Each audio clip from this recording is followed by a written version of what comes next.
Here's Adrian with the X-Trail, so let's have a little look at it ourselves, see what the score is. So in case you're late to the party, this is the Nissan X-Trail that I've got to go down and get the gearbox looked at. Customer bought it from me 5 months ago, and she says that the box is slipping now. And as we discussed in the previous video, these cars, well, these Nissan CVT gearboxes are renowned for failing at as early as 30,000 miles, and most of the other ones I've had have had brand new gearboxes in them already. This one didn't, if I recall correctly, it didn't. Although I have heard of them people having two boxes. It's got 74,000 miles on it, I think, at the moment. I've heard of people having a couple of gearboxes on them, but I did send it out the door because it came with a platinum warranty-wise cover on it. I was able to put that on the car, and that covers all electrical and mechanical components on the vehicle. So we're going to try and claim off that when we get it down and get the work done. So obviously what will happen is I will send it down to the gearbox people. I'll get it transported, all that kind of stuff, get the repair done, and then claim what I can back from the warranty company. But we're looking at a minimum of £4,000, could be as much as £5,000 for the recon of the gearbox. So here we are, 78,000. I think she's only done about 3,000, 4,000 since I sold it to her, so she's well within the mileage on it. Now the garage said, Adrian's putting the trailer away, a garage said that it was jumping about all over the place just in the car parts. So let's give it a go.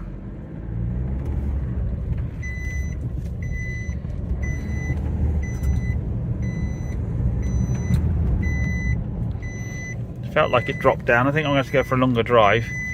But it felt like it can't. Well, it doesn't drop down, does it? It's CVT. Felt like it slipped.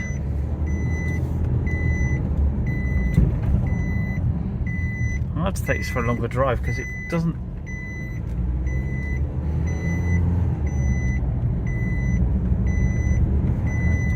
Yeah, there we go. It slipped back there. It slipped back down again. I think did the CVT belt slip or something like that? Yeah, it is all over the place a bit. It's drivable, but it is all over the place a bit. Right, we'll park it up. I'll be interested to see if there's any. What's it saying about parking sensor? I'll be interested to see if there's any codes in it. Sorry about the seatbelt beeping. Any codes in it at all, anywhere for anything.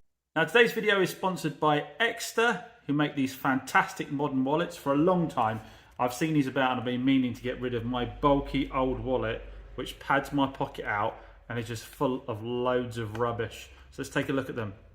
So the idea of the Ekster range is that you get a new compact solution to organising all of your cards and your cash. So they sent me across their latest two, the Card Holder Pro, which is a nice sort of black aluminium one, and their Parliament, which is more of a sort of brown leather type. So showing you with the Parliament here, the way they work is they've got a little pop-up button on there and fires up all your cards so they're easily accessible to slide in and out. What we're going to do is move all my stuff over to the Card Holder Pro, which is my preferred one. I like it in this aluminium. We're going to get rid of my bulky wallet and swap everything into this. And I've opted also to have a cash clip on the back. You can just use the bands here to slide cash in, but I've actually opted to go for the accessory because you can accessorize these quite a lot. I'm going for the metal clip for the cash at the back because I'm quite old school, I still carry a bit of cash around. So my cash on the back and all my cards on the front, I believe it'll hold 7. And you can also slide another one in the front there if you wish. And then to select a card, I just hit the button there and they all pop. And look at that, all organised and streamlined. Look at it compared to my wallet, even with everything out of my wallet. It is still half the thickness, and that's even with the cash on the back. And not only the Ekster wallets better looking, more streamlined, more organised than my old school wallet, they also give me a better level of protection because these have technology in them that prevents people from skimming the RFID information from your cards. So your cards, the thing that allows you to blip them on machines, that's down to RFID tags on your cards. And those can be skimmed by fraudsters. But this has technology that actually prevents that, shields and blocks people from being able to do it. Now the wallets, like I said, have a range of upgrades available to them, one of which is a card finder. So if you use Apple technology, you can actually put in an additional card that will allow you to track your wallet should you lose it. There you have it. It's just a little tag that you can slide into the wallet, either in the center section or on the back here, and that will allow you to use your Apple device to track your wallet should you lose it. Shipping is free, and if you use the code on screen now, you're going to get a nice discount when you choose your wallet.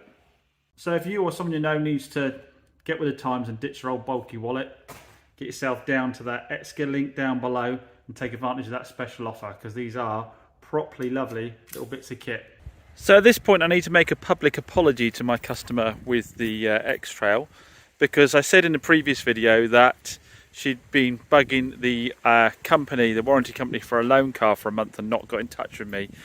And if she'd have got a hold of me, I could have got all this sorted, but she's still true to a certain extent. But when I spoke to her after she picked up the loan car, bless her, she said, didn't want to bother you. You give me a warranty, I just wanted to get it all sorted through them. I didn't want to bother you with it, it's not your fault. And she said she'd even gone as far as to call Nissan herself, speak to Nissan, and found that Nissan will actually fix these boxes if they're under 8 years old. Unfortunately, she just fell out of that window, and therefore they refused to do the repair. So they do admit that there's a fault with them and they will fix them under a certain period of time, but on hers they wouldn't do it. So she was trying to get it all sorted, trying to get it booked in with someone without bothering me, which I really do appreciate, and it was very kind of her.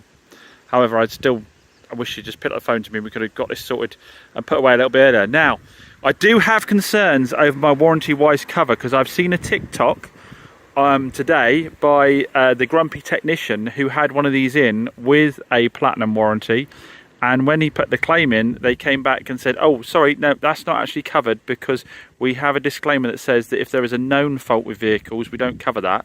So because CVT gearboxes are prone to failing and having problems, sorry, we're not going to cover it. Now, the platinum warranty says we cover all mechanical and electrical components on your vehicle. A CVT gearbox isn't it isn't a one-piece bit of kit. There's several parts in it that can fail.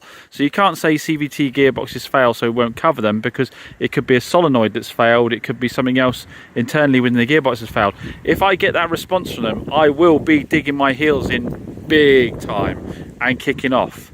And it will probably be the death of me ever using them as a company again. Now, I don't want to say that they're wrong uns straight out of the gate, because I have had a lot of claims approved by them, but I can't be putting warranties on a car that says that all electrical and mechanical components are covered, and then them have a get out clause that says, oh, actually no, if they are known for doing that, we can't really cover that. Because how could you ever say that to a customer? I can't send a car out and go, oh sorry, we'll sell you a Nissan with an automatic gearbox, but we won't cover the gearbox because they are known for failing. Do you still want to buy my car, please, Mrs. Customer? So we'll see what happens with that. Like I say, I would be inclined to really dig my heels in on that one. I'm always happy to contribute something towards it. And you know, there'll be things like the oil, if we're going to replace the oil, which is a consumable item, which I'll be happy to cover. There might be other bits and bobs I'm happy to cover along the way, but when they find out what the actual component has failed within the gearbox, I would expect them to cover that part and the labour needed to replace it. So stay tuned to find out what happens with that. It's going to be a little while off because the car needs to go down, and they won't even consider it until it's apart and I've put the claim in. But yeah, stay tuned for that one. I would also say, after 5 months of driving, that a small contribution from the customer towards some of the consumable items wouldn't be considered outrageous. I can actually also, I think, claim back for the loan car if the repair is approved as well, or she has, bless her, actually offered to pay me directly for the loan car. So we can claw back a little few quid here and there, I think. So Adrian, A&K Van Services, has got the i20, and that is off down to Moors to get its clutch fitted and then get an MOT. And this morning he was off dropping the Nissan off to get the gearbox done at the Ekster Gearbox Centre. So just picked up the Yaris from MOT, and it cost me about £400 to get it through the MOT. I did a pre-MOT with the Moors guys and had them do everything they wanted to do to get it through an MOT. What I find a bit strange, and some of you will have to advise me on this, is that even though they did all of the work, they've left advisories on there for the stuff they did. So they did a pre-MOT, they renewed brake pipes ×3, they compounded and polished the headlights, they renewed a brake caliper, they cleaned and undersealed where required underneath the vehicle, so they tidied that up. So that, me thinking there wouldn't be any advisories for rust then, but they have actually left an advisory for the underside of the vehicle is covered in underseal, which is obviously the underseal they put on. So they know what was there and what wasn't there before. I'm not sure whether they need to do that to cover their backs. Presumably they do. So, and then number plates, I didn't really need an awful lot. I had them check out the noise, which they said was just something rattling in the engine bay. Said the engine itself is fine. Now, another reason for why I'm confident of that is I hadn't checked the service history properly on the car. I can't get in there now, and just found that although the book isn't stamped, there are invoices from a garage right the way through from 2014 right the way through to last year for oil and filter services, and before that there's 3 stamped in the book. So this car is only missing on a 2007 2 services in its entire life, which I imagine just again weren't done, or the invoices weren't kept, because we've got invoices for everything else. So this has had its oil and filters every single year since 2014 at least. Yeah, 2014. It's only missing 2 stamps. So I think it's worth going around and doing the bits of paintwork now. So we'll give it a clean up, and then we need to get the front bumpers sprayed. I think just any old gloss black's going to do, because it's not metallic, this one. It's just I don't think it's a metallic, but the whole thing needs a machine polish and a clean up. So, but I think it's going to be worth doing, because yeah, with 78,000 miles and a near full service history and an MOT that only has an advisory for underseal underneath, which is what the guys put on themselves, then should be a good little seller.